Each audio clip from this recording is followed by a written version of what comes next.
Hebreus 12, versos de 1 a 3, o texto já está projetado para facilitar aí aos irmãos, às irmãs, a acompanharem a leitura desse texto básico para a nossa meditação, no momento deste culto de adoração ao Senhor. Devemos imitar o exemplo de Cristo, que foi perseverante em meio às provas, no propósito de cumprir, a vontade do Pai Celeste. Esse é um título aqui dessa perícope na minha Bíblia, verso 1 a 3, capítulo 12, Epístola aos Hebreus. Portanto, também nós, visto que temos a rodear-nos tão grande número de testemunhas,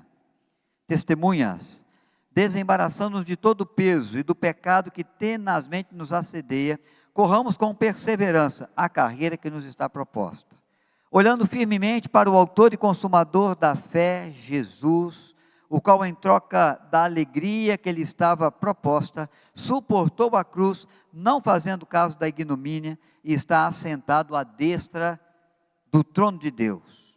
Considerai, pois, atentamente aquele que suportou tamanha oposição dos pecadores contra si mesmo, para que não vos fatigueis, desmaiando em vossa alma. Que Deus acrescente graça à nossa vida, ao nosso coração, nesta reflexão que trazemos da sua palavra, pensando aí no aniversário da Igreja Presbiteriana do Brasil, amanhã, dia 12, pensando no propósito que Deus tem a realizar conosco, como uma igreja também que realiza missões, que busca ser missionária a partir de casa, a partir do vizinho, do amigo, do colega lá na escola ou no trabalho, daquela pessoa com quem Deus nos dá a oportunidade de cruzar pela rua, sustentando sempre o Evangelho e sustentando a nossa fé em Cristo, sobretudo entendendo a missão, a proposta de Deus de fazer de nós servos e servos da sua seara. Que Deus abençoe sempre a igreja, abençoe cada irmão, cada irmã, porque a igreja é formada pelos irmãos, pelas irmãs, pela criancinha do berçário, criança de peito, de quem Deus suscita força, de onde sai perfeito louvor, até o ancião mais idoso, que com toda a sua experiência, com toda a sua capacidade, se torna instrumento de Deus para fazer prosperar a sua obra no decurso do tempo, no decurso da história. Nós queremos meditar nesse tema aí, correndo com perseverança a carreira que nos está proposta. Correndo com perseverança a carreira que nos está proposta. Esse texto dos Hebreus, ele vem logo depois daquela galeria muito conhecida, muito lida, muito mencionada, muito pregada, chamada a galeria dos homens e mulheres de fé, dos heróis de fé. Hebreus capítulo 11. Você vai encontrar muitos nomes de homens, de mulheres, que de forma muito especial participou do agir de Deus, exercendo a sua fé, exercendo a sua confiança, mas dispondo a ser instrumento do agir de Deus, para que o querer de Deus se realizasse. E a igreja de Cristo caminha, cresce, vai expandindo o reino de Deus, vai alcançando a vila, vai alcançando a tribo, vai alcançando a nação, vai alcançando o povo, a língua, pela ação da mesma fé, da mesma confiança, de homens, de mulheres, de crianças, de jovens, de anciãos, que dando ouvidos ao chamado de Deus, se colocam como ferramenta, como instrumento, nas mãos de Deus, para ser usada pelo Senhor, no propósito que Ele tem, aonde Ele quer nos levar, da maneira como Ele acha e entende que nós precisamos servir, em tempos diferentes, com circunstâncias diferentes, com possibilidades, desafios, lutas, aflições, às vezes perseguições diferentes, mas sempre fazendo prosperar o seu reino. A vontade de Deus, ela segue, e ela prospera, porque nada nem ninguém pode resistir o agir da sua mão. Então vem uma galeria de homens, de mulheres, heróis e heroínas de fé, que confiando no Senhor, cumprir o seu propósito, o querer da vontade de Deus para as suas vidas, naquele tempo com os desafios que foram estabelecidos, mas também com as vitórias alcançadas. E a primeira coisa que eu quero que vocês entendam, né, quando falamos de uma carreira que Deus nos propõe correr, é que todos nós estamos nessa jornada de fé. Como esteve lá no passado Abraão, como esteve Moisés, como esteve Esther no seu tempo, no seu desafio, Ruth, como teve Maria e José. Então há um propósito de Deus na vida dessas pessoas, na história através dessas vidas. E há um propósito de Deus com a jornada de fé da minha vida, da sua vida. Todos nós estamos aí. Então, o versículo 1 fala essa verdade. Portanto, também nós, eu e você, visto que temos a rodear-nos tão grande número de testemunhas, desembaraçando de todo o peso do pecado que tenazmente nos assedia, corramos com perseverança a carreira que nos está proposta. Eu e você temos exemplo de fé daqueles homens, daquelas mulheres, daquelas crianças, daqueles jovenzinhos que vieram antes de nós. E aqui o autor aos Hebreus traz a figura de um estádio. Nós estamos aí agora muito envolvidos com a Olimpíada, é fácil visualizar um estádio cheio de torcedor, cheio de gente vibrando, cheio de gente torcendo. Os torcedores que estão ali no estádio das Olimpíadas são gente que às vezes não sabe nada, né, daquilo que cada pessoa passou, de cada atleta teve que viver, passar para chegar até ali. Para cada história de um atleta, para cada atleta há uma história diferente, há uma história de desafio, uma história de superação. Ele vai concorrer à medalha de ouro, ele vai procurar dar a sua melhor participação na Olimpíada. O estádio está cheio. Algumas pessoas sabem, alguns já foram atletas, mas a maioria não sabe o que ele passou, não sabe a história dele, nunca foi atleta, não sabe o empenho que tem que dar, a dedicação que tem que ter, para poder concorrer, né, ou correr uma carreira ali naquele estádio. Esses aqui que estão nos assistindo hoje, não, todos eles já correram uma carreira de fé, todos eles já sabem da dificuldade, todos eles já enfrentaram o desafio, todos eles conhecem muito bem o que nós estamos passando, o que nós estamos vivendo. Diz o texto que eles são as testemunhas, que enchem o estádio e que hoje torcem pela nossa vitória. Torcem pelo exercício da nossa fé de maneira eficaz. Um estádio de testemunhas vivas, oculares, heróis e heroínas de fé, que passaram para mim, para você, o bastão. E que agora nos incentivam dizendo, é sua vez, é o seu momento, está nas suas mãos. O propósito de Deus, que eles manifestaram um dia, a confiança em Deus, a fé que eles exerceram um dia, hoje nós vivemos o privilégio de exercer. Hoje nós vivemos o privilégio de viver. A tarefa, a função que eles foram, os instrumentos que eles se tornaram, hoje nós nos tornamos os instrumentos. Então, todo cristão, certo? Eu, você, qualquer pessoa que vai se agregando à fé cristã, não é aquele que senta na arquibancada. Quem senta na arquibancada é que já correu, já está com o Senhor, já cumpriu a carreira.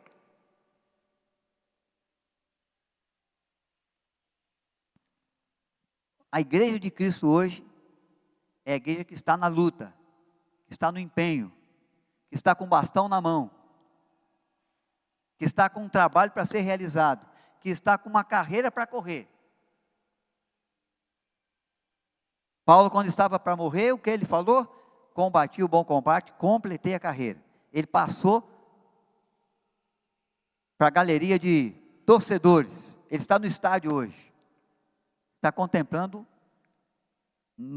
a nossa corrida. O nosso empenho, a nossa dedicação, a nossa fé, a nossa confiança, espera a nossa vitória. Cada crente tem a sua carreira. Cada crente é chamado por Deus não para sentar lá no estádio e torcer, não. É para ir para a pista e correr. Estão entendendo? Todos nós temos uma tarefa, um dom, um ministério. Todos nós somos vistos por Deus como instrumentos úteis, como vasos de bênçãos, como servos bons, como servas fiéis, que vão dar o seu melhor em favor do reino de Deus, dentro do propósito que Deus tem com a nossa vida, na cidade, na roça, né, no campo, no Brasil, aonde a gente conseguir chegar com a palavra e com a proclamação do Evangelho. Todos nós temos a missão recebida por Cristo como igreja, como discípulos, de fazer novos discípulos, de instruir novas pessoas naquilo que o Senhor Jesus nos instrui na sua palavra. Todos nós somos chamados para servir ao Senhor e fazê-lo com alegria. Então o texto está mostrando, olha, nós temos testemunhas de gente que já correu, gente que já fez, gente que já cumpriu, gente que exerceu fé, gente que foi usada pelo Senhor. Agora eles estão no estádio, eles estão torcendo por nós. Eles são o nosso exemplo de que é possível, de que é preciso, de que Deus tem algo a fazer, e Deus, o agir de Deus passa por pessoas, em tempos diferentes, em lugares diferentes, em momentos diferentes, com desafios diferentes, mas sempre o agir de Deus passa por gente, passa por pessoa, é através da minha vida, da sua.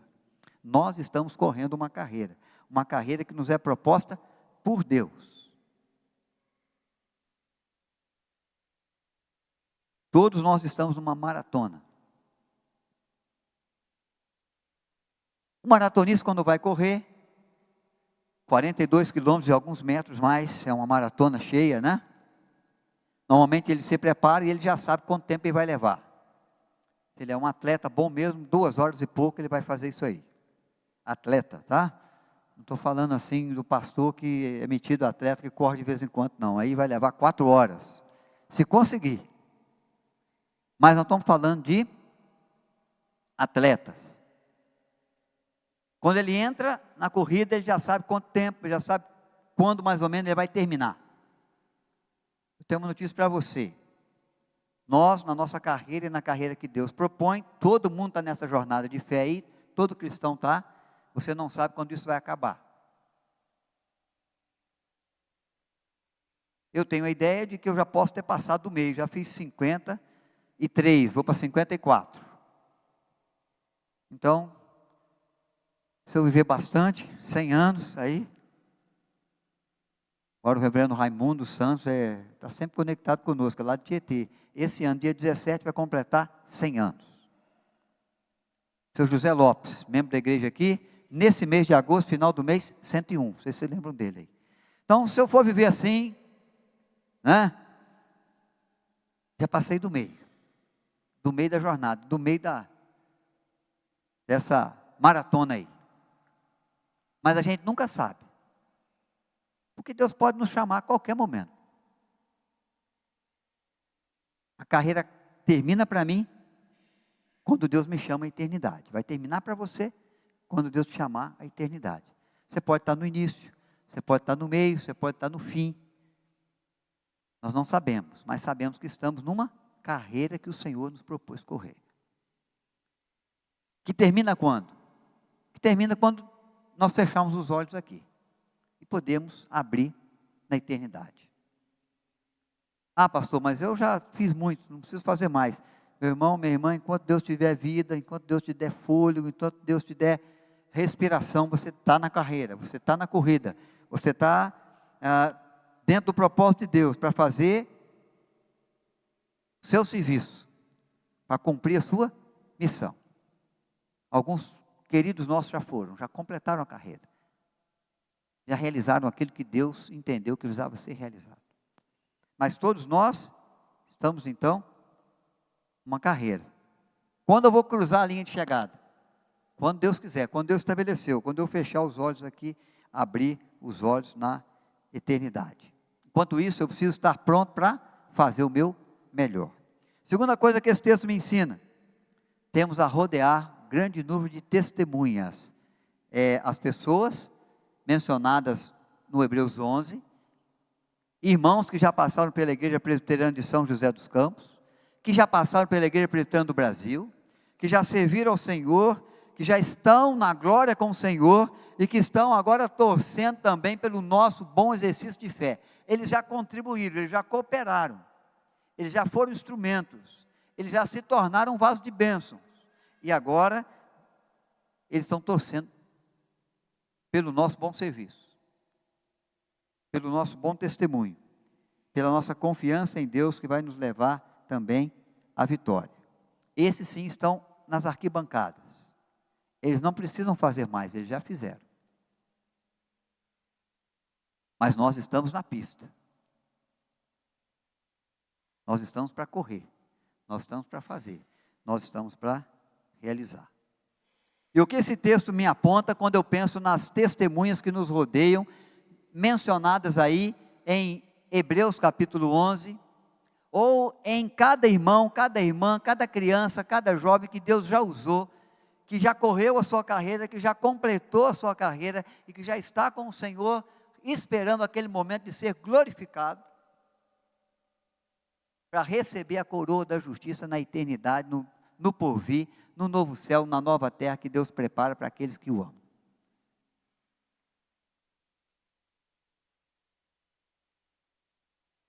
O que eles apresentam para mim, o que eles me desafiam como proposta, né? Porque eu ainda estou correndo, cada pessoa é importante. Cada um daqueles irmãos mencionados na galeria da fé tiveram a sua importância, o seu valor, no seu tempo, no propósito que Deus estabeleceu para realizar na vida deles e através da vida deles. Cada pessoa é importante. Cada herói, cada heroína de fé, cada cordeiro, cada cordeirinho do Senhor, cada homem, cada mulher, cada criança, cada jovem, cada ancião. Quero lembrar isso trazendo à memória Noé, que é mencionado na galeria de heróis da fé. Foi mencionado pela Ana hoje pela manhã, quando estava falando sobre os pais, características, né, presentes na vida de alguns pais. Noé. Noé é alguém que manifesta para mim e para você a certeza de que cada pessoa é importante. Deus contempla do céu a terra. Deus percebe a impureza do coração humano, a maldade, a violência, a perversão e tudo aquilo de ruim com que o homem se envolveu. O desejo de Deus é aniquilar a terra. Mas Deus contempla um homem que tem o propósito de ter uma ação de justiça, uma ação de santidade, uma ação de busca por Deus, uma ação de confiança no Senhor. E aí o que nós percebemos é que Deus então vai, através de Noé, realizar, né, a construção de uma grande arca, para que quando o dilúvio vier, que vai ser a punição de Deus, a ação de castigo de Deus em razão da iniquidade do ser humano, Noé, a sua família e qualquer outra pessoa que quisesse entrar, porque Noé proclamou o dilúvio e abriu a porta da arca para qualquer pessoa, até o momento em que Deus a selou, e só entrou mesmo Noé e sua casa, e os animais, né, que Deus enviou. Mas Noé foi o homem que fez a diferença no seu tempo. Quantos anos viveu Noé? A Bíblia diz 950 anos. Quando Noé foi chamado por Deus para construir a arca? Com 500 anos. Quanto tempo ele levou de construção da arca? 100 anos. De anúncio do dilúvio e construção da arca? 120 anos. Houve um propósito de Deus com a vida de Noé, um propósito muito especial. Eu quero ler com vocês Gênesis capítulo 6, versos 5 a 8. Para mostrar que de fato, cada pessoa pode fazer a diferença. Vamos ler juntos? O verso 5 está aqui, vamos usar a projeção, que aí nós temos uma versão só, tá bom? Vamos juntos? viu o Senhor que a maldade do homem se havia multiplicado na terra, e que era continuamente mal todo o desígnio do seu coração. Então se arrependeu o Senhor de ter feito o homem na terra, e isso lhe pesou no coração. Disse o Senhor: farei desaparecer da terra o homem que criei, o homem e o animal, os répteis, as aves dos céus, porque me arrependo de os ter feito. Noé, porém, achou graça diante do Senhor. Noé, porém, achou graça diante do Senhor. E Deus preservou a Noé e a sua casa, e preservou os animais, por meio da arca, que foi construída pela família de Noé, por Noé e seus familiares. Noé, meus queridos, fez uma grande diferença para Deus, quando ele se dispôs a construir uma arca, onde pudesse abrigar os animais, onde pudesse abrigar a sua família, e pudesse abrigar a qualquer outro ser humano que, assim como ele, viesse a crer de que Deus enviaria o dilúvio, que a terra seria tomada por águas, sendo que nem ainda uma gota de chuva havia caído do céu em qualquer dia. A chuva vem nos dias de Noé, depois que a arca tem a sua porta selada pelo anjo de Deus. Mas o propósito de Deus de salvar a humanidade, de dar continuidade à raça humana, de ter na arca os animais, para ter também aí a continuidade de cada animal junto à terra, foi realizado na vida de um homem, na confiança, no trabalho, no serviço de um homem.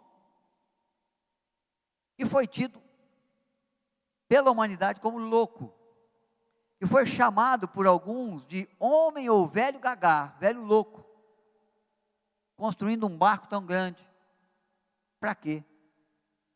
Construindo um barco longe das águas, porque perto das águas onde ele morava não dava espaço para construir uma embarcação tão grande. Mas nós sabemos que um propósito muito grandioso de Deus, de continuidade da história da humanidade, se faz na vida de um homem, na vida de Noé, na confiança que ele dá ao Senhor, no trabalho que ele presta de muitos anos de construção de uma arca, porque o Senhor lhe ordenara fazer. Uma coisa que para alguns era um absurdo, uma perda de tempo, uma loucura. Para aquele que confia em Deus é certeza de obediência, é certeza de serviço prestado, e que vai ser usado, e que vai ter um propósito muito grandioso. Noé faz muita diferença para o propósito de Deus. Porque Deus contemplou a vida de Noé, a fidelidade de Noé, a disposição de obediência de Noé. E através de Noé e da sua casa, ele dá então sequência à história da humanidade que chega até a minha vida, até a sua. A geração vindoura deve muito a Noé. Cada filho, cada filha que vai vir depois, cada família que vai se formar depois do dilúvio, na nova aliança feita por Deus com a família de Noé, no propósito de encher a terra, e essa família vai chegar até a minha casa, até a minha vida. As gerações vindouras são preservadas por causa de um homem. Uma pessoa pode fazer a diferença para gerações. Uma pessoa pode fazer a diferença para o propósito que Deus tem. Uma pessoa pode fazer a diferença, a começar pela sua casa. A família de Noé é preservada, porque Deus contempla na vida dele um procedimento de fidelidade, de justiça, de lealdade, de confiança. Há um agir especial de Deus, com Noé, com a sua casa, com a geração que vai vir, porque uma pessoa pode fazer a diferença. Noé fez a diferença, dentro do propósito que Deus teve, no tempo que ele viveu, com os desafios,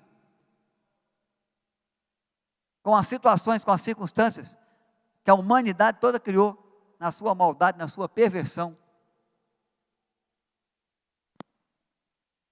Acho que vocês se lembram da serva de Naamã, 2 Reis, capítulo 5, verso de 1 a 5. Essa menina foi levada cativa pelo Império Medo-Persa. Ela é arrancada da sua família, ela é arrancada do seu ambiente, do seu país, ela é levada para uma casa estranha, ela serve como escrava. Podem ver que o texto não lhe traz nem mesmo o nome, mas mostra que ela era escrava da casa do comandante do grande exército da Síria, Naamã. Naamã era um homem guerreiro, um homem de grande destaque na sua nação, um homem recebido sempre como herói de guerra. Diz a Bíblia que Deus mesmo deu muitas vitórias à Síria por meio de Naamã. Mas a história de Naamã, ela traz um aspecto muito triste e preocupante, porque fala da sua glória, fala da sua grandeza, fala de como a nação o vê como herói, mas fala assim, porém leproso. A lepra era a enfermidade sem cura. Naamã tinha grande destaque social, grande posição política. Ele tinha a seu serviço e ao seu alcance qualquer recurso da medicina que pudesse existir naquele tempo, tentando dar saúde à sua vida. Buscou pessoas, buscou recursos, mas não conseguia a cura da sua lepra, porque era uma enfermidade sem cura.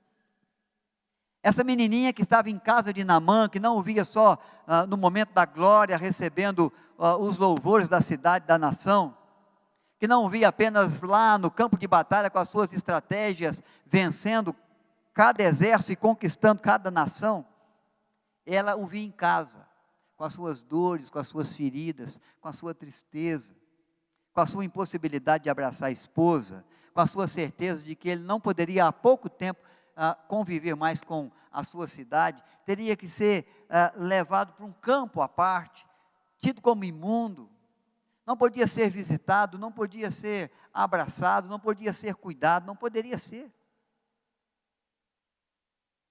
Porque a lepra é uma doença contagiosa. E conviver com um leproso é conviver com a possibilidade de ser contaminado e morrer, porque não há cura. Essa menina, essa serva, que a Bíblia não cita nem o nome, fala que é uma serva, dá-nos a entender que é uma moça nova ainda. Ela dá uma instrução para a mulher de Naamã, fala, se o meu Senhor conhecesse o profeta da minha terra, estava se referindo a Eliseu, que morava na região de Samaria, que havia sido conquistado pela Síria. Ela disse, se ele conhecesse o profeta lá da minha terra, ele o curaria de sua lepra.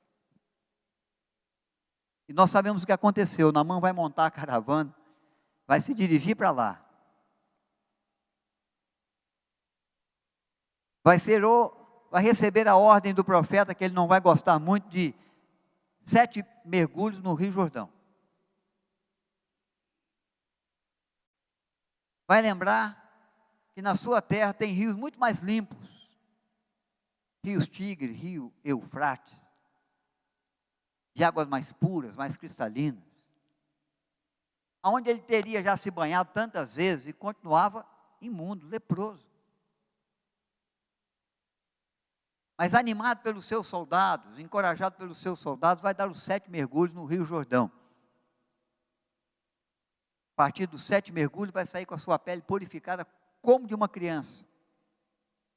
Vai voltar para casa com alegria, vai voltar para casa curado, vai voltar com esperança, vai voltar para casa com o propósito de adorar o Deus de Israel, de servir o Deus de Israel, e de ter esse Deus como o único Deus sobre toda a terra. Quem fez a diferença na vida desse homem? Uma serva, uma menina, que nós não sabemos nem o nome. mas vem fortalecendo para nós a certeza, irmãos, de que no correr da carreira, com perseverança, nós podemos fazer a diferença na vida de alguém, na história de alguém, no que Deus tem para fazer nas gerações que vão vir, no propósito que Ele tem de realizar, de alcançar pessoas com salvação, de criar oportunidade de salvação para vidas que estão perecendo no pecado, estão mortos nos seus delitos e pecados, e podem receber de Deus vida, vida sem fim, vida abundante, vida de paz. Porque às vezes a nossa pergunta é, mas eu, pastor, uma pessoa, pode fazer a diferença? O que eu posso fazer de diferente? O que eu posso fazer em razão desse mundo perdido, desse ambiente de trabalho onde eu vivo, dessa escola aqui com um monte de aluno que tem a cabeça tão pervertida, tão voltada para as coisas fora de Deus? Você pode fazer a diferença como Noé fez. Você pode fazer a diferença como essa serva de Naamã fez. Eu posso fazer. Uma pessoa pode. Jesus terminou o seu discurso para uma multidão. Ele sabe que a multidão está faminta. Ele chama os apóstolos e diz, como é que nós vamos arrumar comida para esse povo? O que é que a gente tem aí? Senhor, nós não temos nada. E se nós fôssemos comprar pão, nós não conseguiríamos, com o dinheiro que nós temos, comprar um pedacinho de pão para cada pessoa. Dispersa a multidão, manda embora. Cada um vai procurar o seu rumo de casa. E vai buscar pelo caminho o que comer. Não é responsabilidade nossa, os discípulos estão dizendo. Jesus está dizendo, não é responsabilidade nossa. Vê na multidão se alguém tem alguma coisa para comer. Encontra-se um jovem, que também não é mencionado o nome, mas que tem o seu lanche pessoal, 5 pães e 2 peixinhos. Eles trazem isso às mãos de Cristo. Nós já sabemos também, Cristo ora, abençoa, dá graças a Deus, manda servir e alimenta uma multidão, mais de 5.000 pessoas. Comem dos pães, comem dos peixes até se fartarem, e ainda sobra 12 cestos de pães.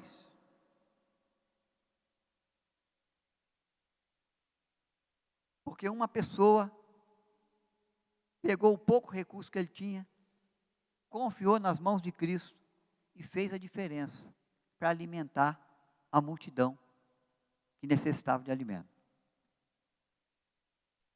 Uma pessoa pode fazer a diferença. Correi com perseverança a carreira que nos está proposta. Há muitas testemunhas na história bíblica, na história da igreja cristã, no decurso do tempo, que comprova para mim, que comprova para você, que uma pessoa pode fazer a diferença, se correr com perseverança, se colocar nas mãos de Deus, se exercer a fé e a confiança que Deus exige, que Deus pede de nós, se empenhar para oferecer, para dar o seu melhor, em favor do reino de Deus, no exercício da fé. Nós vamos celebrar 165 anos de aniversário da Igreja Presbiteriana do Brasil, amanhã, dia 12. O primeiro missionário chegou dos Estados Unidos, do norte dos Estados Unidos, Asbel Green Simon. Foi preparado por Deus, chegou ao Brasil com 26 anos de idade, novo, um jovem. Foi tocado pelo Senhor lá na terra americana, foi desafiado a vir para o Brasil, trazer o evangelho da graça de Deus em solo brasileiro. Nós sabemos dos desafios da nossa nação. 1859.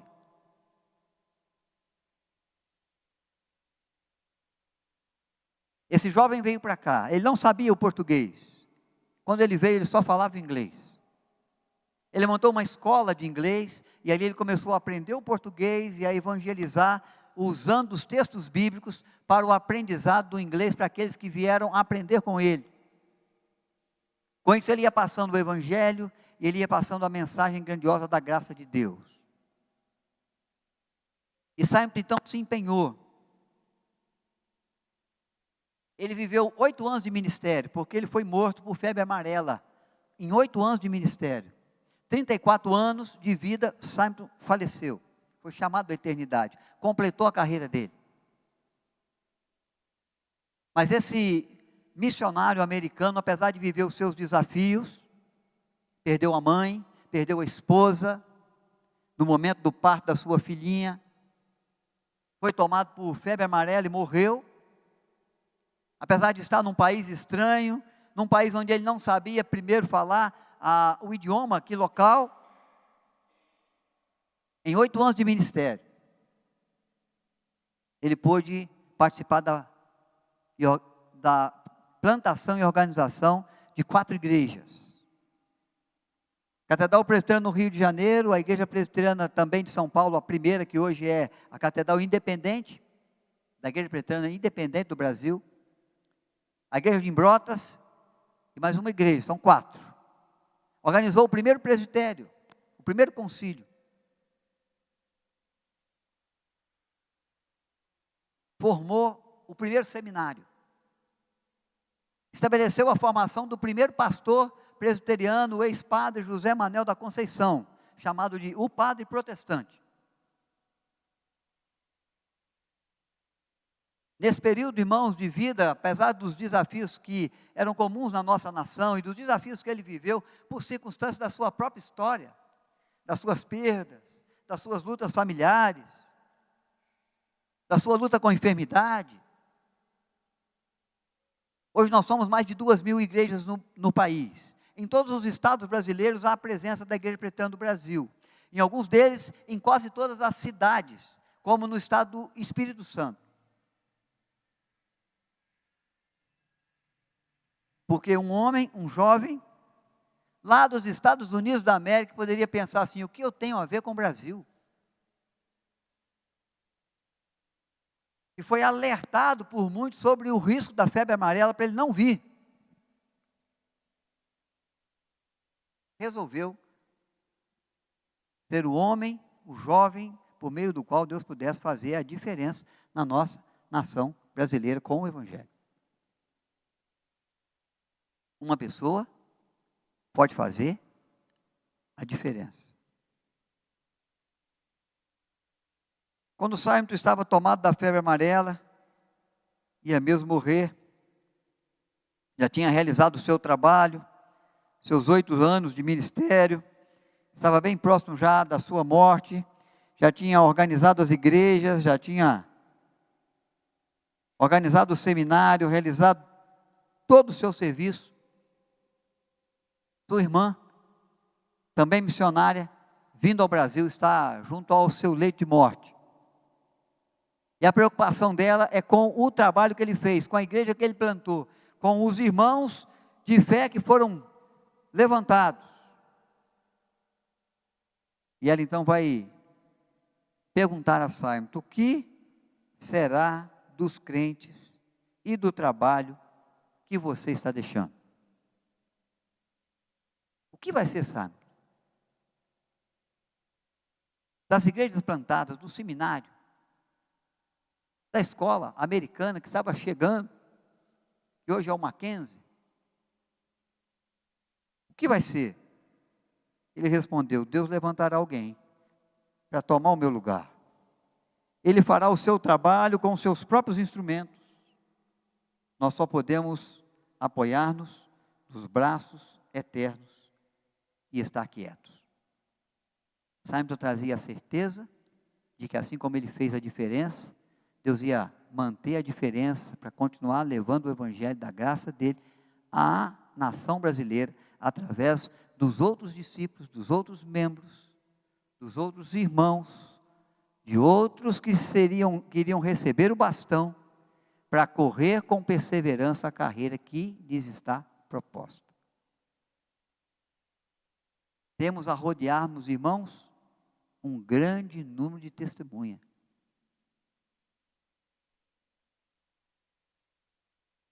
Que dizem para nós que vale a pena. Que dizem para nós que nós temos que dar o melhor.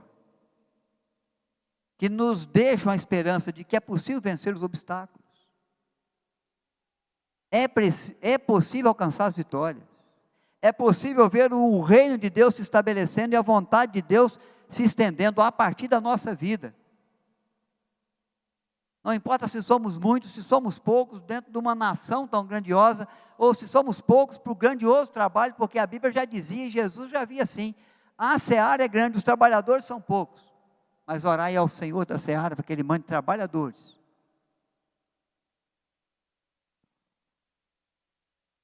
Uma pessoa pode fazer a diferença. A pergunta que eu tenho que levar comigo é se eu tenho feito. Se a minha fé, se o meu testemunho, se o meu serviço ao reino de Deus tem feito a diferença para Deus, para gerações que vão vir, para a minha família, para o propósito que Deus tem.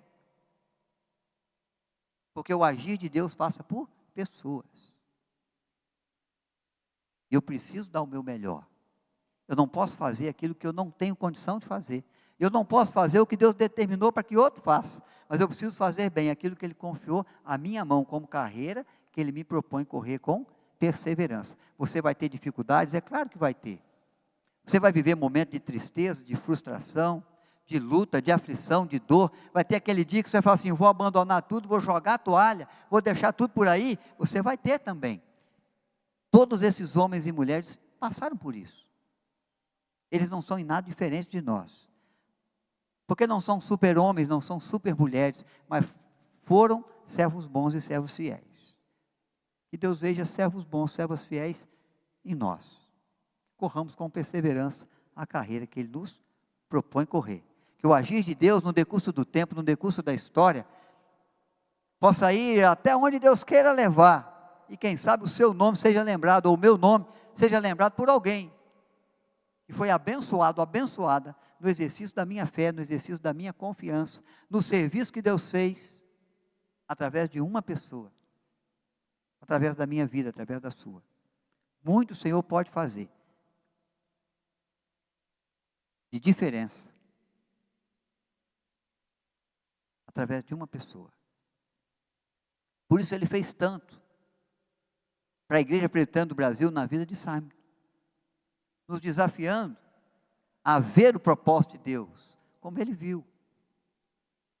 Porque Ele não olhou só para os desafios, Ele olhou para o resultado que Deus ia trazer. Esse texto diz que o exemplo maior é sempre Cristo. Ele nos chama para olhar para Cristo. Alguém padeceu mais do que Cristo para cumprir o propósito do Pai? Ninguém. Alguém alcançou maior resultado do que Cristo naquilo que Ele fez, dando o seu melhor? Aliás, para dar o seu melhor, Ele deu a sua vida, Ele verteu o seu sangue. Ele não poupou a si mesmo, Ele se entregou por causa dos meus pecados, da minha iniquidade.